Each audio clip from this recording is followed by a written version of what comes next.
रहे हैं live India news. Live India news के माध्यम से हम आपको दिखाते हैं शहर में हो रहे हर घटनाक्रम को। तो आइए देखते हैं आज के मुख्य समाचार। ग्राम पंचायत कारीवली में उप सरपंच चुनाव संपन्न। उप सरपंच के पद पर वसंत तुकाराम गुंदू विराजमान, लोगों ने किया स्वागत सम्मान। तो आइए ले चलते हैं आपको ग्राम पंचायत कारीवली में, जहां उप सरपंच का पद रिक्त पड़ा हुआ था और उस सरपंच के पद के लिए वसंत तुकाराम गुंदू ने आवेदन निवेदन किया था, जिसमें एक ही अर्ज होने के कारण बिन विरोध वसंत तुकाराम गुंदू की उप सरपंच के पद पर नियुक्ति की गई। तो आइए देखते हैं जहां नए उप सरपंच वसंत तुकाराम गुंदू का सारे सदस्यों ने और लोगों ने मिलकर जमकर स्वागत सम्मान किया और शुभेच्छा व्यक्त की। एकता पॅनलची शुभेच्छा। पहिले सुरुवातीला पहिला उपसरपंच मी झालो, त्या टायमाला आमची कामं सुरुवात झाली, गावामध्ये भरपूर कामं झाली। तशी त्या पावलावर पाऊल ठेवून वसंत गुंडू यांनी सुद्धा तशीच कामं करावी आणि आम्हाला एकदम याच्यामध्ये घेऊन आणि कामं चांगली करावी ही शुभेच्छा देतो। पदाच्या उपसरपंचासाठी माझी निवड करण्यात आली। याच्यामध्ये मी एकता पॅनलचा म्हणून उमेदवार म्हणून मी सुरुवातीला फॉर्म भरला होता। त्या टायमाला एकता पॅनलने जो माझ्यावरती विश्वास दाखवून मला उमेदवारी दिली होती, त्या उमेदवारीच्या विश्वासावरती त्याचप्रमाणे मला अपोजिट पॅनलने पण, गावदेवी पॅनलने पण मला बिनविरोध निवडून दिलेला होता। त्यांनी देखील मला सहकार्य केला होता। आणि आज सुरुवातीला जो सरपंच उपसरपंच इलेक्शनच्या टायमाला 2 वेळेला इलेक्शन झाले होते, त्यावेळेला माझा ध्यास हेच होता की मी सदस्य बिनविरोध म्हणून निवडून आलो, उपसरपंच देखील बिनविरोधच निवडून यावा, हेच माझी आशा होती। आणि ते आज स्वप्न माझे पूर्ण झालेले आहे। आणि सर्व ग्रामस्थ व आमचे पॅनलचे सर्व आणि आमचे सदस्य सहकारी यांनी जो मला माझ्यावरती विश्वास ठेवून मला जो सहकार्य दिलेला आहे, मी त्यांचा सदैव ऋणी राहील। जय हिंद। महाराष्ट्र नवनिर्माण विद्यार्थी सेना ठाणे जिला की ओर से शिक्षकों का स्वागत सम्मान संपन्न। आइए ले चलते हैं आपको स्वर्गीय मीनाताई ठाकरे रंगायतन में, जहां गत दिन महाराष्ट्र नवनिर्माण विद्यार्थी सेना ठाणे जिला की ओर से आयोजित शिक्षकों का स्वागत सम्मान का कार्यक्रम आयोजन किया गया था, जहां काफी महाराष्ट्र नवनिर्माण सेना के पदाधिकारी, वरिष्ठ पदाधिकारी उपस्थित थे।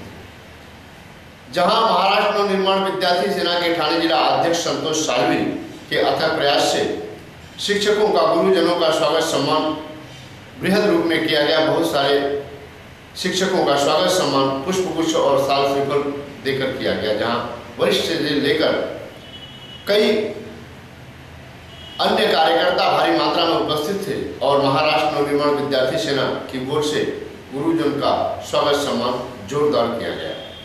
मराठी भाषा दिन साजरा करायला सुरुवात झालेली आहे। पहिल्याच दिवशी आमच्या शहर शाखेनं काव्य गायनाचा कार्यक्रम ठेवला। कार्यक्रम करताना तिथं वेगवेगळ्या कवींना बोलून काव्य रसिकांनी त्यांचा आनंद दिलाच। त्याचबरोबर समाजातले असे काही घटक जे समाजसेवा करतात, तर त्याचा कधी गवगव करत नाहीत, त्यांना कधी फोटोची अपेक्षा नसते, त्यांना प्रसिद्धीची अपेक्षा नसते। अशा लोकांना बोलून त्यांनी सत्कार केला। तर नवनिर्माण सेना विद्यार्थी सेना यांनी जो कार्यक्रम आयोजित केलाय,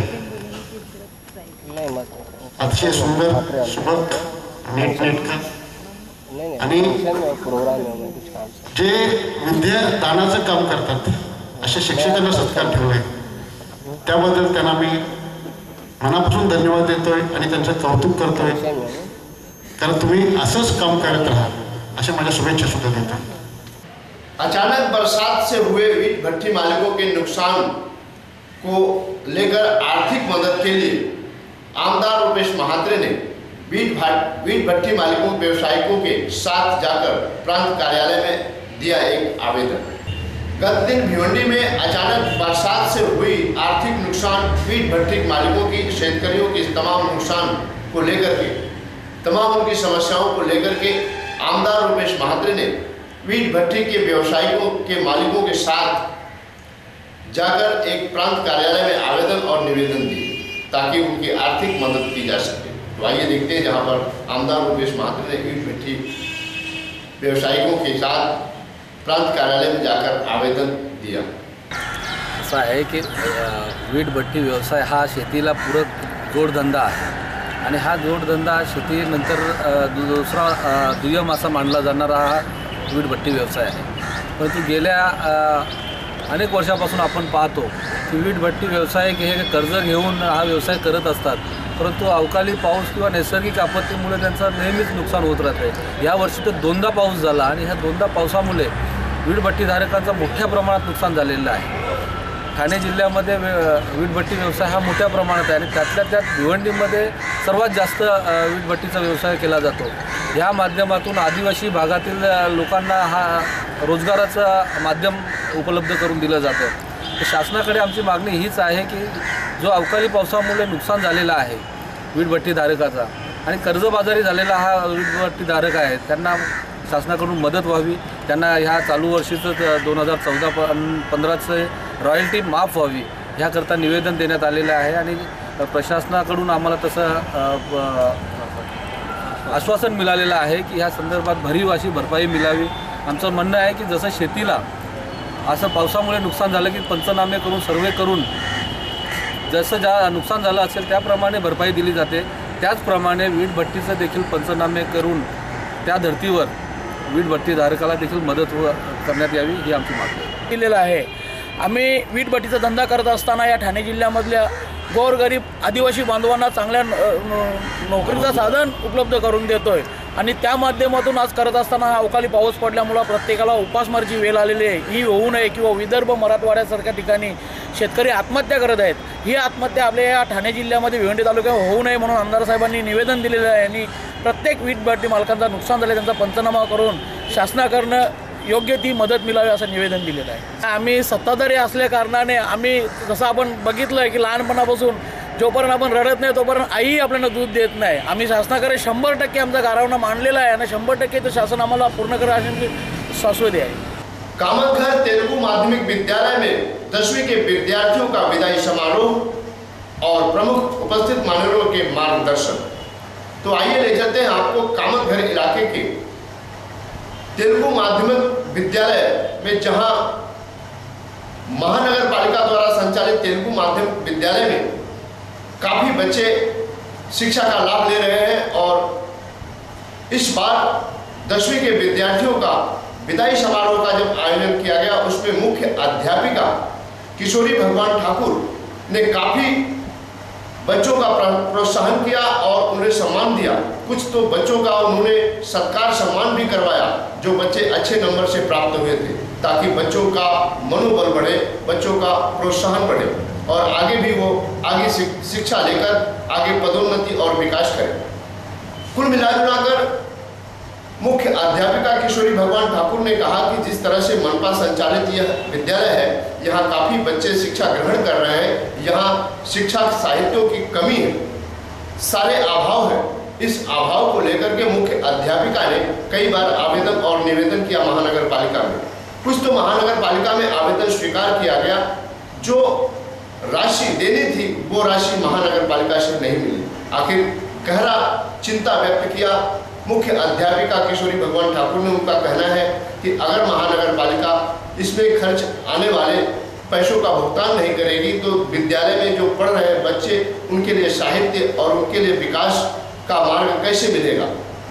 विद्यालय में जो सामान नहीं है, जो लेबोरेटरी है, प्रयोगशाला है, बच्चों को मार्गदर्शन के लिए, बच्चों की शिक्षा के लिए बहुत ज़रूरी है, लेकिन महानगर पालिका इस बात पर ध्यान नहीं दे रही है। अधिकारी, प्रशासन अधिकारियों ने मंजूरी तो दे दी, लेकिन महानगर पालिका से उन्हें रकम यानी खर्च नहीं मिला, पैसे नहीं मिले, तो आखिर कैसे होगा विद्यालय में साहित्य और विकास का काम। तो आइए देखते हैं कुल मिलाकर जहाँ 10वीं के विद्यार्थियों का निरोप समारोह किया गया, काफ़ी बच्चों ने अपने मनोगत व्यक्त किए। स्कूल के अध्यापक, मुख्य अध्यापक का उन्होंने आभार माना कि जिस तरह से हमें एक वर्ष 10वीं के में पढ़कर जो ज्ञान मिला, जो शिक्षा मिली, हम गुरुजन के आभारी हैं। वहीं पर गुरुजन और मुख्य अध्यापिका ने बच्चों को प्रोत्साहन दिया। वहीं पर अपनी गहरी चिंता को व्यक्त करते हुए किशोरी भगवान ठाकुर मुख्य अध्यापिका ने कहा, ये तो काम सब हो गए, लेकिन अभी मुझे आगे क्या करना है, यानी हमें आगे क्या करना है वो बताना भी जरूरी है। अगर मैं एचएम बोर्ड पर अगले साल भी रही तो ये कार्यक्रम तो होंगे, लेकिन अपने स्कूल में जो कमियां है, कौन सी कमियां मालूम है आपको? हमारे पास क्लास है और टीचर है, लेकिन हमारे पास कंप्यूटर लैब नहीं है, साइंस लैब नहीं है, लाइब्रेरी नहीं है। ऊपर से बारिश में छत पे पानी टपकता है नीचे के रूम में, तो बैठना भी मुश्किल हो जाता है बच्चों को, स्टूडेंट को। 5 क्लास है लेकिन 4 क्लास में उनको अरेंज करना पड़ता है। इसकी जानकारी मैंने बार-बार महापालिका में दी, लेटर दिए थे और उनको बार-बार लिखी थी कि आप हमारे स्कूल में आके देखो। बाहर से तो ढांचा अच्छा दिख रहा है, लेकिन अंदर से कितना खोखला है वो जरा आप देखो आके। और बार-बार लेटर देने के बाद उन्होंने प्रबंधन समिति टीम में लेटर दिया कि ये स्कूल का जाके आप क्या-क्या कमियां है वो देखो और उसका एस्टीमेट बनाओ। और खुशी की बात है कि वो दोनों आ गए और उन्होंने एस्टीमेट बनाया और एस्टीमेट 9,40,000 का एस्टीमेट हो गया बना के, क्या-क्या चाहिए करके सब दिया। लेकिन महापालिका ने कहा कि हमारे पास पैसा नहीं। महापालिका ने कहा हमारे पास पैसा नहीं है, अभी भी वो एस्टीमेट महापालिका के डॉक्टर साहब के टेबल पर पड़ा है। तो मैं अभी साइनाथ साहब से ये विनती करूंगी कि आप महापौर से विनती करें कि हमारे स्कूल की जो 3-4 कमियां हैं वो पूरी करें और आप ये काम जरूर करेंगे, ये मैं अपेक्षा रखती हूँ, उम्मीद रखती हूँ। भ्रष्टाचार विरोधी जन आंदोलन न्यास भिवंडी तालुका की ओर से राजीव गांधी आरोग्य बीमा कार्ड बांटप व शेतकरियों का मार्गदर्शन शिविर संपन्न। तो आइए ले चलते हैं आपको भिवंडी के ग्रामीण इलाके दलोंडे में, जहां गत दिन भ्रष्टाचार विरोधी जन आंदोलन न्यास भिवंडी तालुका की ओर से शेतकरियों की हर समस्याओं को लेकर के एक मार्गदर्शन शिविर का आयोजन किया गया था। और वहीं पर नागरिकों के लिए राजीव गांधी आरोग्य योजना का कार्ड वितरण किया गया। काफ़ी संख्या में कार्ड उनको वितरण किया गया, जहां उनकी समस्याओं को लेकर के, किसानों की समस्याओं को लेकर के सारी जानकारी दी गई, उनकी समस्याओं को आगे लाया जाएगा। जो ये संस्था भ्रष्टाचार विरोधी जन आंदोलन न्यास भिवंडी तालुका अपने ग्रामीण क्षेत्र में शेतकरियों की समस्याओं को लेकर के, नागरिकों की समस्याओं को लेकर के जहां तहां सवाल उठा रही है। भ्रष्टाचार विरोधी जन आंदोलन न्यास के सभी पदाधिकारी, ठाणे जिला अध्यक्ष श्री प्रभाकर जाधव, भिवंडी शहर अध्यक्ष श्री अलंकार वारगड़े, श्री भाई पाटिल, श्री सुनील मुखने, श्री अनंत जाधव, श्री अमोल भोईर, दलोंडे के सभी कार्यकर्ता पदाधिकारियों ने भ्रष्टाचार विरोधी जन आंदोलन न्यास भिवंडी तालुका की ओर से सभी गांवकरी और शेतकरियों की समस्याओं को लेकर एक शिविर का आयोजन किया था, जहां काफी लोगों ने इसका लाभ उठाया। आणि या सदरच्या कार्यक्रमामध्ये मी एवढंच सांगेन की शेतकऱ्यांना खूप काही शासनाकडून योजना असतात, परंतु त्या आपापल्या परीने कृषी विभाग देण्याचा प्रयत्न करत असतो। पण असं आहे की देत असताना आपण घेणारे तेवढे तत्पर असलो पाहिजे। आम्ही एक असा विचार केला की हाच कार्यक्रम एखाद्या मोठ्या गावामध्ये घेता आला असता, तिथे 100-200 लोक आली असती, मला 25 शेतकरी जरी असले तरी त्याच्यामध्ये आनंद आहे आणि तेवढाच आनंद यांना देखील आहे की संख्या नको आपल्याला, काम करणारी ज्यांना आत्मीयता आहे, जे शेतकरी काही करू इच्छितात, कारण शेतीमध्ये नवीन नवीन प्रयोग होतात, त्या प्रयोगाची माहिती त्यांचे कृषी विभागाचे कर्मचारी देतच असतात।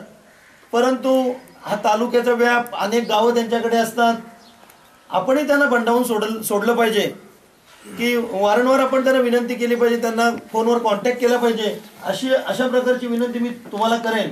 मला खात्री आहे की निश्चितपणे ते लोक सहकार्य करतील आणि करणार नाहीत। काही त्रुटी राहिल्या तर आम्ही मंडळी नक्कीच त्यांना आमच्या वतीने विनंती करू। ग्राम पंचायत राहनाल के चरनीपाड़ा में अखंड हरिनाम सप्ताह का आयोजन संपन्न। तो आइए ले चलते हैं आपको भिवंडी के ग्रामीण ग्राम पंचायत राहनाल के चरनीपाड़ा में, जहां गत दिन हर साल की तरह इस साल भी धूमधाम से अखंड हरिनाम सप्ताह का आयोजन राजेंद्र मढ़वी ने किया था, जहां हर साल की तरह इस साल भी काफी वारकरी भक्तों ने भजन कीर्तन और हरि गुणगान किया। राजेंद्र मढ़वी दादांची कशी समाजासाठी तळमळच असते, ते समाज कुठेतरी अधोगतीला जाऊ नये, व्यसनाधीन होऊ नये आणि कुठेतरी समाजाला एकत्र करून चांगलं प्रबोधन करायचं, त्याच्यासाठी चांगले नामांकित कीर्तनकार प्रवचनकार आणून या ठिकाणी समाजाला प्रबोधन करून असे कार्यक्रम करतात। म्हणून सर्व समाज या ठिकाणी एकत्र येतो, 2 दिवस चांगले विचार ऐकतात आणि त्या विचारांचा प्रभाव समाजावर कुठेतरी होतो आणि मग समाज कुठे ना कुठेतरी व्यसनापासून 2-4 दिवस का होईना परंतु दूर राहतो। या माध्यमातून एखादा माणूस तरी निर्व्यसनी व्हावा असा दादांचा उद्देश आहे। कपिल पाटिल फाउंडेशन परिवर्तन फाउंडेशन की ओर से पत्रकार परिषद का आयोजन। 8 तारखेला आपल्या कपिल पाटील फाउंडेशनचा ओपनिंग आहे आणि त्या दिवशी आम्ही डायबिटिक सेंटरचंही ओपनिंग करणार आहोत। परिवर्तन फाउंडेशन आणि कपिल पाटील फाउंडेशन याच्या संयुक्त विद्यमानाने 8 तारखेला आम्ही डायबिटीस सेंटरचं ओपनिंग करतो। यामध्ये डायबिटीसच्या जेवढे टेस्टिंग असतील ते आम्ही मोफत देणार आहोत। तसेच तेथे एक प्रशिक्षण केंद्र देखील ओपन करणार आहोत। त्यामध्ये आपल्याला लेक्चर दिले जातील की डायबिटीज कसं कंट्रोल करायचं। बस इतना ही, कल फिर मिलेंगे इसी वक्त इसी चैनल पर। तब तक के लिए इजाजत दीजिए, धन्यवाद, नमस्कार।